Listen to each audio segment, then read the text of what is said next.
The White House claims that the strikes against Venezuelan boats are targeting deadly narco terrorists that are an imminent danger to the United States. That's the legal term they're using to justify these attacks. But then why are they releasing the survivors back to their terrorist homes? Just why are these people so dangerous they need to die, but not so dangerous they need to be put on trial? Weird.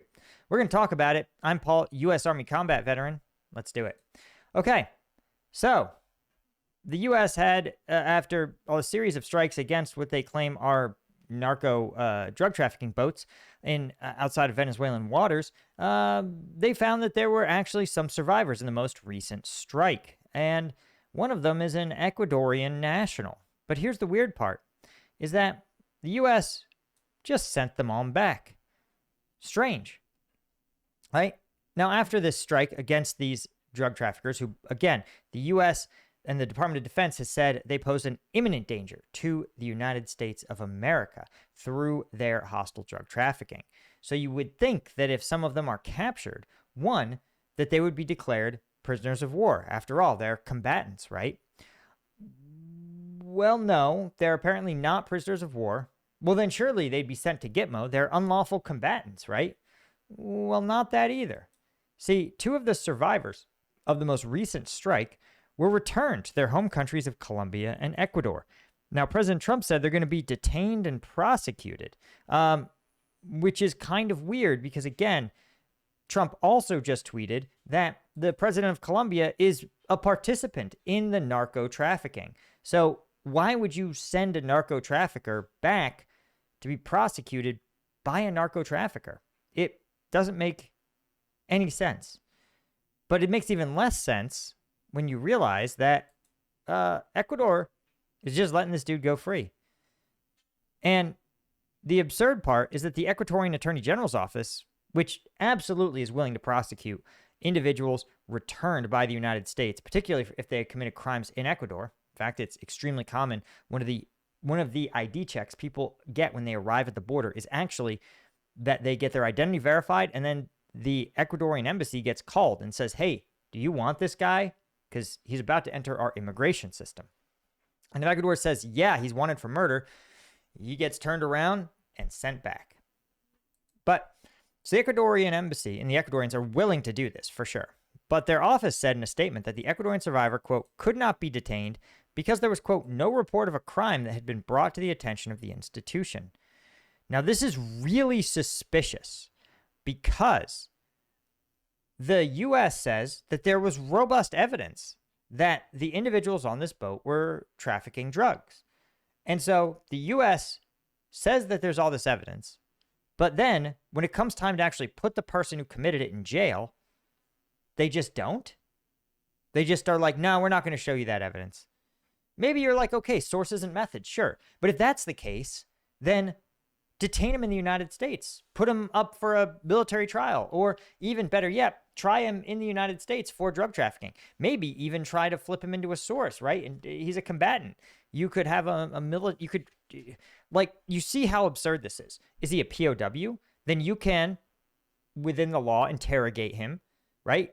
Talk to him about, see if he's willing to share contacts and locations and dates and drugs and the network so that you can target the network more thoroughly. And then you treat him as a prisoner of war because, well, you struck his boat in an act of war, an act that you said was imminently hostile to the security of the United States.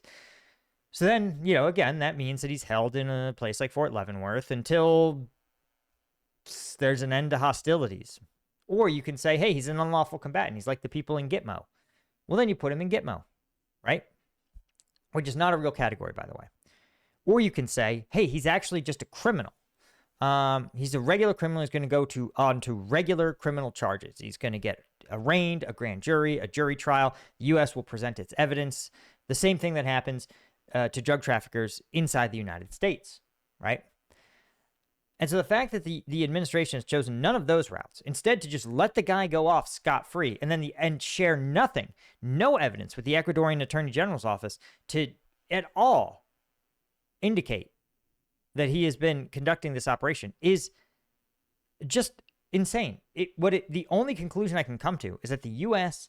government just wants to blow up boats because there is no other addition. Like this event reveals, it's called revealed preferences in economics. It's this idea that you can discern what the intention of someone is based on the choices that they make, right?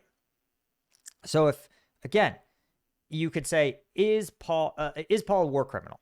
Well, you could say, hey, he once had a prisoner of war detained in his custody, and he could have shot them, but he didn't.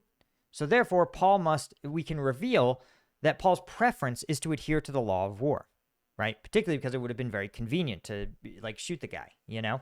And instead, we literally tried to treat his injuries and call a Black Hawk for him and medevac him and treat him in accordance with the law of war. And so I point this out because these instances reveal the thought process of the administration. And the answer, like we see with Ukraine, is that there isn't actually a thought process. There isn't a larger strategy at work. It's not counter-narcotics, counter-network, counter-insurgency. That is an intelligence-led operation. And when you capture someone alive, you can really get a lot of data from them, right? And it's not that this is a criminal action because, again, you put them in the U.S. criminal justice system.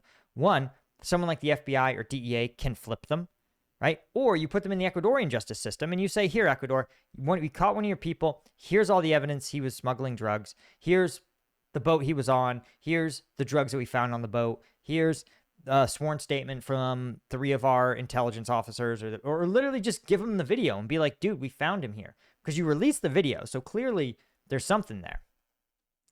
So, again, like, this isn't to be like, it's okay to smuggle drugs or I love drug traffickers. My point is that this is not militarily effective. This is not militarily or law enforcement effective and raises a bunch of questions about what the administration's real goal in this is. Again, the dude is walking free today. So he was worth killing when he was on a boat, but he's now just walking around Ecuador like buying empanadas. It doesn't make any sense. Unless, of course, they're literally killing people just to be performative. The goal is just to create viral hits, to create videos of them murdering people to go viral. I can't think of that. That's the only other explanation, right? I guess I wouldn't say that. There's one other possible explanation, and that is that this guy was flipped, and they were like, hey, go back with your drug traffickers, and you have to act as one of our informants. That is one other possibility. But I think it's kind of remote, and I don't think the fast turnaround, I don't think it's possible. I don't think it's likely. Because, again, you have to, like a couple days is not long enough to do that, right? It's just not. So, yeah. And the fact that they were in 2 separate countries, again, in fact, the Colombian president said, we've received the Colombian detained on the Narco submarine. We are happy he is alive and he will be processed according to law. But again, processed is not kind of a stretch.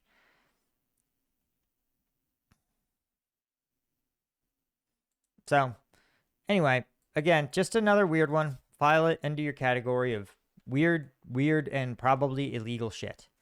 But again, not even illegal. I'm not a lawyer, and this isn't my commentary. Actually, isn't legal.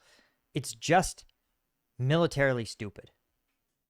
Anyway, that's all I had. Thanks to AL90, James Poor, Steve Moran, Doug Beck, William Alex, Henry Bruce here, all of our Lieutenant Tier members. Couldn't do it without you. If you're a new member, we're going to get you into there in a couple days. And of course, join us on Combat Vet News for exclusive videos and to support the channel. The link's down in the description. Thanks.